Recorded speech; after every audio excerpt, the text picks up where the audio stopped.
Hello YouTube, this is the A-Trap here. I'm going over a simple slime tutorial today, and I'm going to go over the mechanics of slimes, how to find slime blocks or chunks, and let's get started. Alright, so the first thing to keep in mind is that every slime that's going to spawn in a regular survival world is going to either be in a swamp or in a slime chunk. Now, I find that it's nice to have my slime collection near my base, mostly just so that it's working when I'm not necessarily just waiting around for slime. If you want to build one in a swamp in order to get the most slime, that's certainly a way to go about it. Similar mechanics there. I'm not going to go over that exact tutorial today, but basic operation would still work. There's slightly better mechanics to use if you're actually going to go that route, though. So you might want to look that up. I might do another tutorial on that. If you guys would like that, let me know. Um, but in the meantime, let's go over the slime chunk tutorial. So the first thing you're going to want to do if you want to go the easy route, um, keep in mind, okay, every bit of world is based on a slime. I mean, is based on a chunk base, which is a 16 by 16 block. Which that is what this stone block down here is. It's 16 by 16. So every single chunk in your world is a different area. Now you can see the XYZ coordinates, and then two below the XYZ coordinates, you'll see the chunk. That's actually a number that represents that. Now, if you're inside of a chunk, you know that, and you see a slime that has spawned in an area, that slime is inside of a slime chunk if it's not a swamp. So you can go ahead and base that on where slimes are. Now, this could take a long time to pinpoint and to figure out exactly which chunk it actually came from, because when you see a slime spawned, it normally didn't happen right in front of you, so you don't know for sure how far he's traveled, what he's done, and where he actually came from. So it can be a little bit tough to base it on that. So the easiest way is to head over to chunkbase.com, which is this website right here, chunkbase.com. I'll put that in the description. And then go ahead and put in your seed right here, or the easy way to do that is to actually drag over the file into this, and it will automatically upload that seed number, just the level.dat file in your saves folder. But again, you can manually put it in. You can find that number. So what we've done is I've gone ahead and I've loaded in my seed. And I have found this is actually a great place right here to build one of these farms. There's three separate chunks right next to each other that'll all be activated pretty much whenever you're in the area.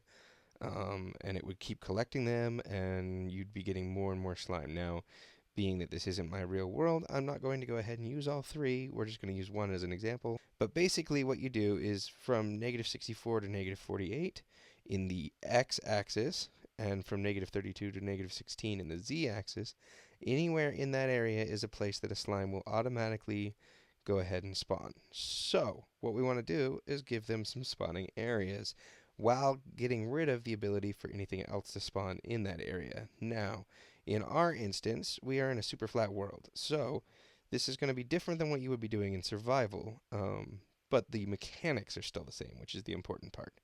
So what we will do is we will come on down here, and we will start building our little slime platforms. So, keep in mind that your slimes are going to want to drop, 3 blocks. So you're going to need to have a way for them to drop 3 blocks in one way or another. Now, something to keep in mind, it is best to use half slabs for these platforms. In my world, I actually didn't, because what I ended up doing was I built down. Now, in my case, I didn't want to waste the resources it would have taken to mine, mostly the iron for the iron pickaxes. I didn't want to take the time to collect enough and worry about that, because I don't yet have an iron golem farm or anything like that in my world, so I didn't want to go about it that way. So I used full slabs. Now, the problem with full slabs is they don't have quite the uh, speed, and so you can lose some because they might despawn before they actually get to the collection point and die, which is definitely a possibility. I wasn't too worried about it, but the half slabs actually give them 3.5 blocks, so they just jump off a little bit faster.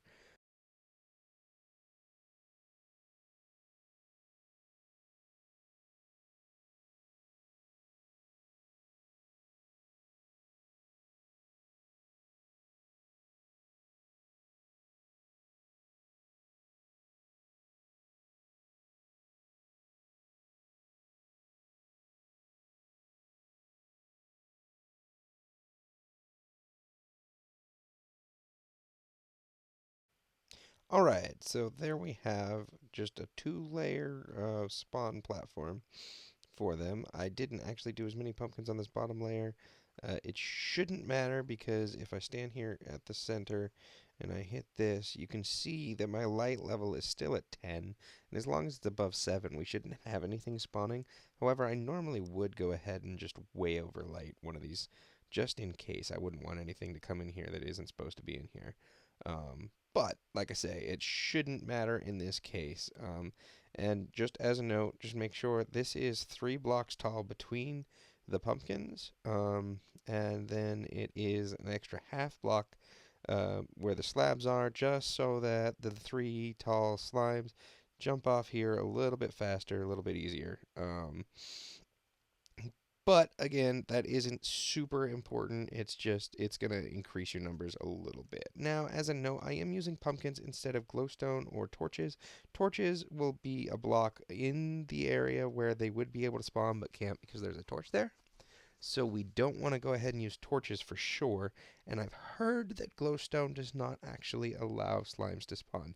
I haven't tested this theory out for myself, but my understanding is torches do not allow spawning of slimes. I mean, not torches, sorry, glowstone does not allow spawning of slimes directly on top of it. So that will decrease your numbers as well. So I use the pumpkins because everything that I've seen, heard, read, whatever, says that pumpkins allow them to spawn, and some places say that glowstone does not. So we now have 3 different layers. The 2 that we built and then the base one that all allow slime to spawn. So this will be a little base here that will work. I would go ahead and build it quite a bit bigger than this if I was actually building it. Mine is at least 6 layers tall, I think, in my survival world. It's all underground. I dug it all out. Um, that takes time, but I think it was well worth it because I will never have to worry about having enough slime again. So, now we move on to the collection and killing portion. So, the first thing we're going to need to do is grab some water buckets. Um, and we will need some signs. Um, what else? You know what? I'm going to use some stone blocks again, so I'll need that again. But other than that, that should be everything that we need. So, I'm going to say that I'm going to collect all the slimes in that corner, uh, going off that way. So, what we're going to do is we're going to go ahead and set this up to, oh, you know what? I do know one more thing I need. I need some stairs. Um, okay, so now we're going to go ahead and set this up to be a collection place. So, what we're going to do is we're going to set down 3 signs in this direction here. Um, and then we're going to drop down 1 block all the way along here in an 8 long section. 1, 2, 3, 4, 5, 6, 7, 8. And then we'll cut out a 9th one and fill that in with stairs here. And then we're going to go ahead and drop some signs down on this section here, like so. Then this will be 1, 2, 3, 4, 5, 6, 7, 8. And then what we're going to want to do is drop down 3 levels here. The slimes can get a little bit stuck if they don't drop at least 3 levels, especially with the 3 tall slimes. So Now we're going to want to go back in this direction here.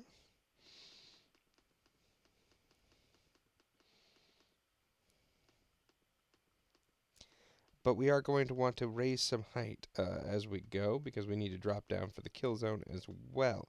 So, we're going to do a very similar thing to what we did over there and drop in some stairs. Again, in case you don't know, though most everybody does, but I realize there's some new Minecrafters out there. If you want to lay a sign on top of another sign like I am doing here, what you need to do is hold shift as you click to place it, and it will allow you to do just that.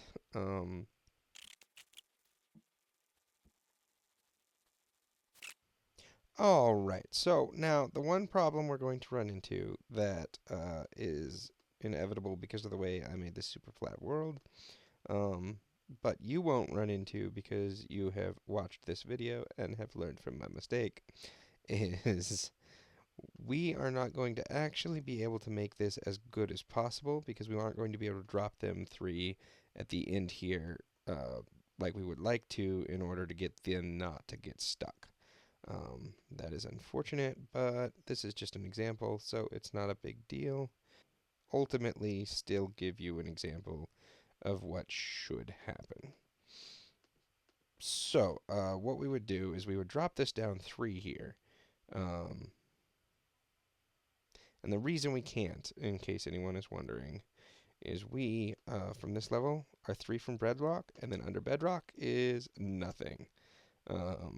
That is the problem with having the super flat world that I have created that is not thick. So it doesn't give us as much digging options. I should have built this up taller so that we could have been up higher as we were doing this. I did not. So pretend like this is a 3 drop right here. So that is all of the signs and the ladders. Now we would come out here and we would build something like this.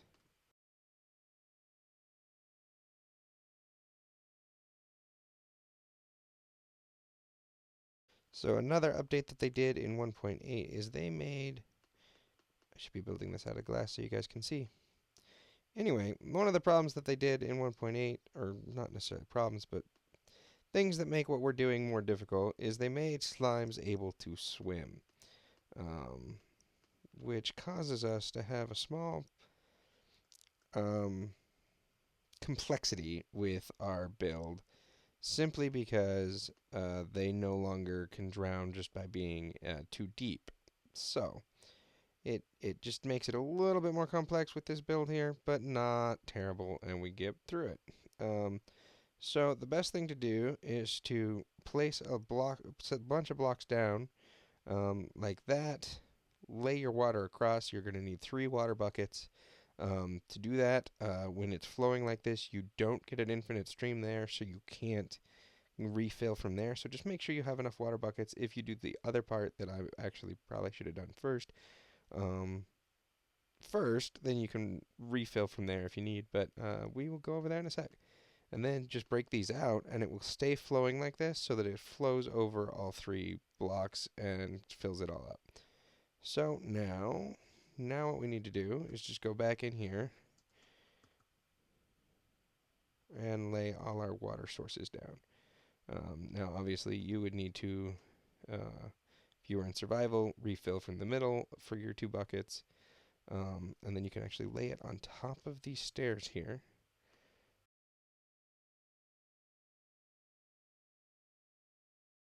And then the big thing to do, go ahead and pull out your hoppers and your chests.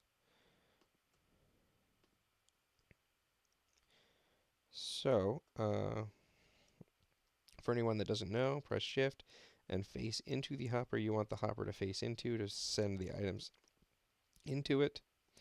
And that is how you get directional hoppers.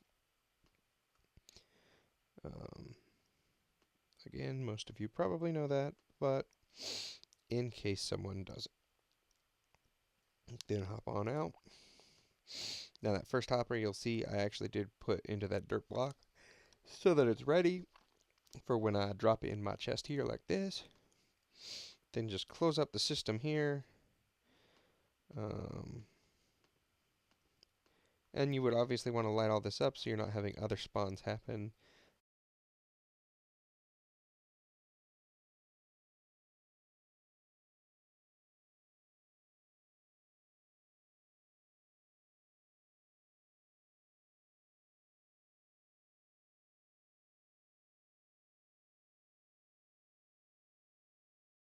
Things to do different.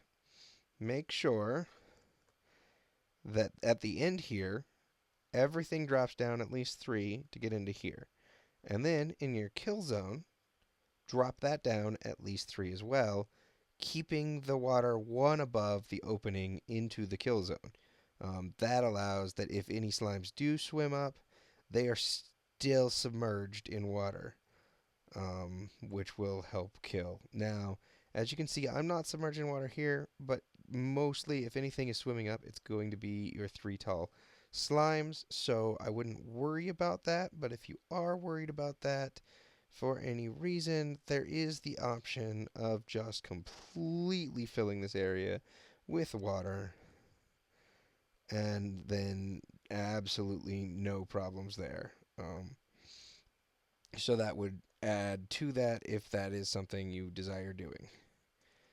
And just make sure that you're not going to have a problem with them not dying. But that is how you build a slime. And as you can see, we already have 27 slime balls. There's a bunch more coming. They're in there, and I have actually stepped away from the spawning area. I've been too close to get them to actually spawn. So now you can see there's a bunch more coming in. Now that I've stepped back a little bit. And again, we're also surrounded by all of these other slimes, which ruins our numbers as well. So you want to light up any tunnels, any caves, any areas around where you're doing your slime so that there's no other mobs that are spawning that we don't want. Um, but that is a slime farm tutorial. My first tutorial. I hope to do many more. I hope you guys liked it. Um, Let me know what you think. Let me know if you have any tips, suggestions, changes. If it turns out that someone has a much better idea on how to do all of this, I am certainly happy to make another video or take their suggestions. This is just what I have personally found to work. I did decide really quick to go ahead and show you guys one other thing. This is my base. This is the tunnel that used to lead just to my mine, but now also leads to my slime farm. Um, as you can see, it's lit up in there. This tunnel does drop down. This one actually comes down 5 from the above platform, and I get my slimes here. Um,